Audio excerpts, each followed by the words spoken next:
اب جو یہ دیوانہ کہہ رہے تھے پیچھے پیچھے آئے، چہتائی کنکریاں اٹھانی چاہیے، مولا نے کسی کا ہاتھ توڑا، کسی کو اٹھا کے پٹکا، کسی کا پیر ٹوٹا، اب تب اکٹھا ہوئے جناب ابو طالب کے پاس، اپنے ٹوٹے پھوٹے بچوں کو لے کر آئے۔ کیا ہے ابو طالب، یہ دیکھیے آپ کے بچے نے ہمارے بچوں کے ہاتھ پیر توڑ دیے۔ جناب ابو طالب کہتے ارے تم ہی نے تو کہا تھا بچوں کی بات ہے، بچے سمجھ لیں گے۔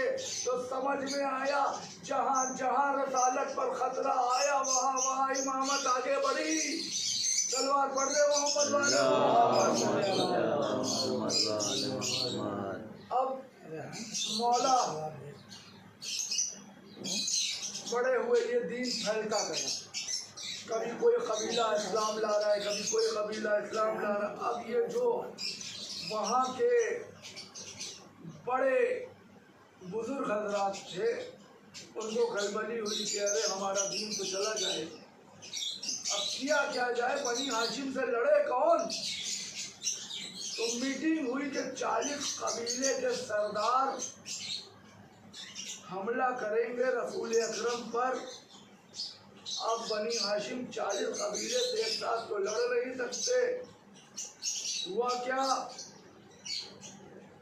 شب ہجرت کی شب جسے کہتے ہیں، 40 قبیلے کے سرداروں نے نبی کے گھر کا محاصرہ کیا، نبی کے گھر کو گھیر لیا کہ صبح امانت لے لیں گے پھر انہیں قتل کریں گے۔ اچھا جو رسول نہیں مانتے تھے وہ صادق اور امین مانتے تھے، اپنی امانتیں انہی کے بعد رکھوایا کرتے تھے۔ اب یہ معاہدہ ہو گیا، خدا نے جبریل سے کہا کہ جبریل جا کے نبی سے کہو مکے سے مدینے ہجرت کر جائے اور اپنے بستر پر اپنے بھائی علی کو سلا جائے۔ جب یہ جناب جبرائیل نے رسول خدا سے کہا، رسول خدا مولا کائنات کے پاس آئے، کہا یا علی میرے بستر پہ سو رہو گے؟ کہا یا نبی اللہ اگر میرے سونے سے آپ کی جان بچ جائے۔ کہا ہاں۔ تو تاریخ نے لکھا علی نے مصلی بچھایا اور نماز شکر ادا کی 2 رکعت۔ میں نے دیکھا 2 عمل دیکھے، ایک نبی نے خواب دیکھا اور اپنے بیٹے سے کہا کہ بیٹا میں دیکھ رہا ہوں کہ میں تمہیں عالم منہا پر ذبح کر رہا ہوں۔ وہ بیٹا کہتا ہے بابا آپ پر جو وحی نازل ہوئی ہے آپ اس پر عمل کریں، انشاءاللہ آپ مجھے صابرین میں پائیں گے۔ اور علی کو پتا ہے کہ تلواروں پہ سائے میں سونا ہے، وہ شکر کا سجدہ کر رہے ہیں۔ تو آئیے دیکھیں صبر اور شکر کیا کب جاتا ہے۔ میں نے دیکھا آپ حضرات کرتے ہوں گے کہ اگر کسی کے وہاں موت ہو جائے تو ہم جا کر اس سے کہتے ہیں بھائی صبر کرو صبر کرو، اور کسی کا بچہ ٹاپ کر جائے تو اس سے کہتے ہیں بھائی شکر کرو، تمہارے بچے نے ٹاپ کیا، تم پر خدا کی نعمت ہے۔ یعنی پتہ یہ چلا کہ صبر مصیبت پر کیا جاتا ہے اور شکر نعمت پر کیا جاتا ہے۔ جس کو اسماعیل مصیبت سمجھ رہے تھے اس کو میرا علی نعمت سمجھ رہا ہے کہ آج نبی کے بستر میں کہوں گا اے جبرائیل آپ ہیں فرشتے، آپ آئے ہیں خدا کے وہاں سے، آپ پر تلوار اثر نہیں کرے گی، آپ سو جائیں نبی کے بستر پر۔ علی کبھی سوتے نہیں ہیں، یہ تو آپ بھی جانتے ہوں گے، تو آپ سو جاتے۔ یہ علی کو بستر رسالت پر لیٹنے کے لیے کیوں کہہ رہے ہیں؟ عجب نہیں، جبرائیل آواز دے او نادان، مجھے اپنی منزل پتہ ہے، نبی کے بستر پر وہی لیٹ سکتا ہے جو اسی کے نور سے بنا ہو۔ تلوار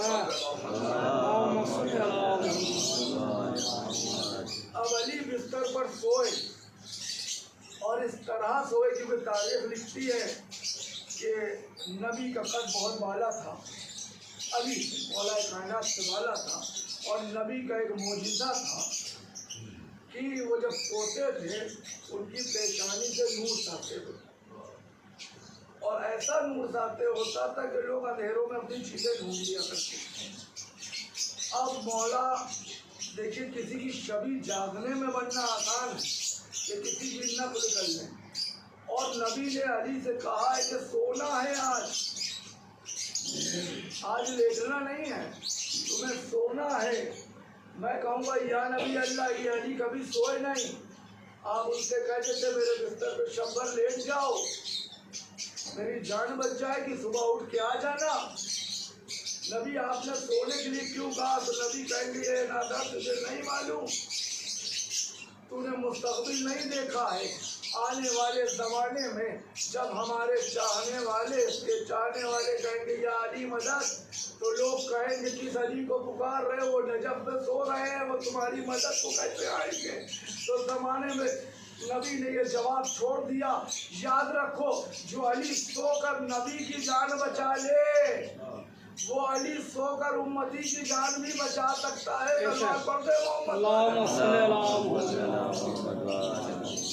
اب مولا کائنات سوئے، اس طرح سوئے جس طرح نبی سوتے تھے، اور وہ عرب جو کہ اونٹوں کی پیروں کے نشان سے دیکھ کر یہ سمجھ لیتا تھا کہ گزرنے والا اونٹ ہے یا اونٹنی ہے، یہ کس رفتار سے گئی ہے اور کس طرف مڑے گی، وہ عرب وہیں شب بھر کھڑے ہو کر علی کو نبی سمجھ کر دیکھتا رہ گیا۔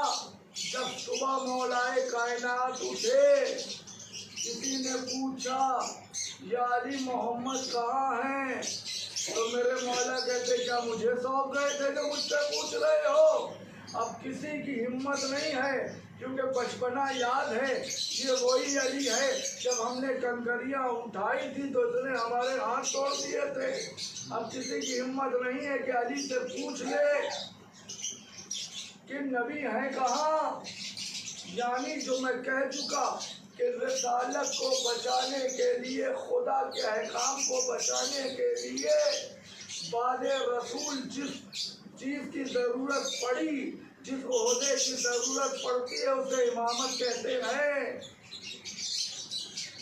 اسی لیے سن 61 ہجری میں 59 ہجری میں حسین جب مکے سے نکلے ہیں تو یہ کہتے چلے ہیں کہ میں امت جد کی اصلاح کے لیے جا رہا ہوں۔ امت جد کی اصلاح کی ضرورت کیوں تھی؟ کیونکہ قرآن بھی مان رہے، قرآن بھی تھا، نماز بھی پڑھ رہے تھے، روزہ بھی رکھ رہے تھے، اور ایسے نمازی تھے جو مولا سے کربلا میں کہہ رہے تھے حسین تمہاری نماز تمہارے کام نہیں آنے والی۔ یہ وہ نمازی تھے، اور یہ وہ نمازی اور حافظ قرآن یزید کی اس جملے پر نہ کھڑے ہوئے کہ جب یزید نے انکار کیا کوئی وحی نہیں آئی، کوئی رسول نہیں آئے، یہ بنو ہاشم کا ڈھونگ ہے، یعنی اس نے لا الہ الا اللہ اور محمد رسول اللہ کا انکار کر دیا، اور یہ اپنے آپ کو مسلمان کہنے والے یزید کی فوج والے ایک بھی انکار نہ کر سکے۔ تو جو محافظ ہے دین کا وہ کھڑا ہوا کہ کوئی نہ بولے لیکن حسین بولے گا۔ حسین نے اپنے گھر سے چھوٹا سا قافلہ لیا، اپنی بہن کو ساتھ لیا کہ بہن تمہارا اس لیے بھی چلنا ضروری ہے کہ دنیا میرے قتل کے بعد مجھے باغی کہے گی تو تم بتاؤ گی کہ تمہارا بھائی باغی ہے یا شہید ہے۔ میرا جی چاہ رہا ہے اسی بہن کے ان دو بچوں کا مسائل پڑھ جاؤں جن کے مسائل سننے کو بہت کم ملا کرتے۔ جناب زینب کے دو بیٹے جناب عون اور جناب محمد جو کرب و بلا میں شہید ہوئے، جب یہ لٹا ہوا قافلہ آگے بڑھا ہے نا، ہر بیوی سروں کو لے کر رو رہی تھی تو یہ دو سر ایسے تھے جن پر رونے والا کوئی نہیں تھا. تو کسی نے جناب سید سجاد سے پوچھا ہے سید سجاد کیا ان کی ماں دنیا میں نہیں ہے؟ تو چوتھے امام سڑک کے کہتے ہیں بھائی ایسا نہ کہو، ان کی ماں میری پھوپھی زینب ہے جنہوں نے یہ عہد کیا ہے کہ میں اپنے بھیا پر روؤں گی، اپنے بچوں پر نہ روؤں گی. ہاں عزادارو، یہ دونوں بچے جب شب عاشور آئی ہے نا، جناب زینب نے اپنے دونوں بچوں کو خیمے میں بلایا، مولا عباس کو بلایا، جناب علی اکبر کو خیمے میں بلایا، اور جناب علی اکبر سے کہتے ہیں علی اکبر کو بیٹھ جا. جناب علی اکبر زمین پر بیٹھ گئے اور غازی عباس سے کہتی ہے بھائی عباس ایک بچے کو تم گود میں لے لو، ایک بچے کو میں لے لیتی ہوں. ہاں دونوں بچوں کو لے کر جناب علی اکبر کے چلایا پھرنا شروع کیا، اور جناب زینب کہتی جاتی ہیں اے خدا تو گواہ رہنا، میں نے اپنے بچوں کو حسین کے بچے پر صدقہ کر دیا ہے. خدا میرے گھر کا چراغ بجھ جائے لیکن لیلا کا چراغ رہ جائے. عزادارو صبح عاشورہ آئی ہے، جناب زینب دونوں بچوں کو لے کر امام حسین کے باغ میں بھیا میرے بچوں کو اجازت دو، میں ان کو اکبر پر صدقہ کر چکی ہوں. مولا نے اجازت دی. جب بچے میدان میں جانے لگے جناب زینب نے کہا اپنے بچوں سے بچوں سنو، مجھے معلوم ہے تم جعفر طیار کے پوتے ہو، سنو جنگ کرتے کرتے اگر فرات پہ قبضہ کر لینا تو سن لینا ایک بوند پانی نہ پی لینا. اگر تم نے پانی کی ایک بوند پی لی، یہ زینب علی کی بیٹی وعدہ کرتی ہے تمہارا دودھ نہ بخشے گی. عزادارو یہ دونوں لاڈلے میدان میں آئے. وہ جنگی کی یادگار زمانہ جنگ کرتے کرتے فرات پر قبضہ کیا. فرات پر قبضہ کیا اور کی آنکھوں سے آنسو آنے لگے. محمد پوچھتے ہیں بھائی اور کیوں رو رہے ہو؟ تو چھوٹا بھائی کہتا ہے کہ بھیا سکینہ کی بڑی یاد آ رہی ہے، کاش ہم سکینہ کی مشق لے آتے تو سکینہ کے لیے پانی لے جاتے. عزادارو یہ دونوں لاڈلے گلے مل کے رونے لگے. بھاگی ہوئی فوج سے اٹھی، بزدلی سے وہ حملہ کیا کہ دونوں بچے گھوڑے پر سنبھلے نہیں اور آواز دیتے ہیں ماموں ہمارا آخری سلام، ماموں ہمارا آخری سلام قبول کریے. ایک طرف سے غازی عباس بڑھے، ایک طرف سے امام حسین بڑے. عزادارو ابھی دونوں بچوں کے جسم میں تھوڑی جان باقی تھی. دونوں بچوں نے ایک نے جناب عباس کے سر پر ہاتھ رکھا، ایک نے مولا حسین کے سر پر ہاتھ رکھا اور کہتے ہیں ماموں ہم آپ کی قسم کھاتے ہیں، اماں سے کہیے گا ہم نے فرات پر قبضہ تو کیا لیکن ہم نے فرات کے پانی کی طرف دیکھا بھی نہیں. عزادارو ان دونوں کے لاشوں کو لے کر خیمے میں آئے اور آواز دی زینب آؤ تمہارے لاڈلے آ گئے. علی کی لاڈلی کہتی ہے کہ ان سے کہو میں ان کا منہ نہ دیکھوں گی، میں نے انہیں شہید ہونے کے لیے بھیجا تھا واپس آنے کے لیے نہیں. تو کسی نے آواز دی بی بی آ کر دیکھے تو بچے خود نہیں آئے ہیں، آقا انہیں گود میں لے کر آئے ہیں. عزادارو جناب زینب آئی دونوں بچوں کے لاشوں کے درمیان سجدہ شکر میں گر گئی. پالنے والے تیرا بہت شکر کہ تو نے علی کی بیٹی کو حسین کی نظروں میں سرخرو کر دیا ہے.